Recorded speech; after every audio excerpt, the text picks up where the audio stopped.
уақытты тиімді пайдаланып сіздерге айтар бір алғысым бар, арзу тілегім бар, соның барлығын бір өлеңге сыйдыруға тырыстық. Маған туған жер таңдауға тағы бір мүмкіндік берсе, дәл осы жерді таңдайтыным сөзсіз. Мен осы елдің топырағынан жаралғам, және осы елдің топырағына айналам деп Бақытжан Алдияр ағамыздың жазған сөзі бар еді. Сол ұшақта жазылған жерді оқып берейін.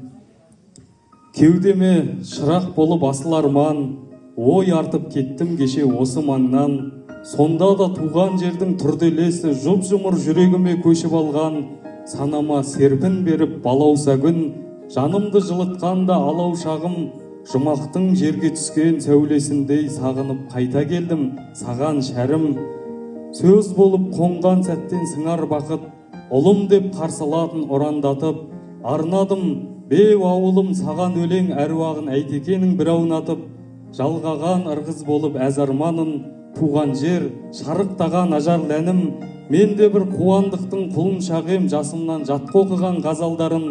Іздесең көрпеге кел, жырға дәлел, қара үзіп келген сынды бір қарагер. Кісінеп жібереді-ау жүрек тұсын, шайырым келді десе шулаған ел.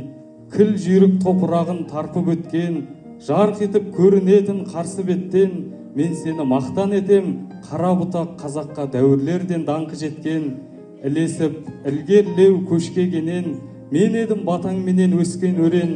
Ендеше жазбауға да тиіспін ғой бір қайнау ішінде кеткен өлең.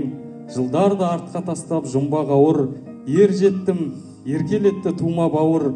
Соншалық махаббатпен бүгін тағы қарсы алып тұрдың мені қырдағы ауыл. Өзіңе жыр төгілтіп, ән құшақтап, алғаусыз айтар медім алғыс әппақ. Кеңдікті, биіктікті, тереңдікті тұрсың сен, о туған жер мәңгі сақтап.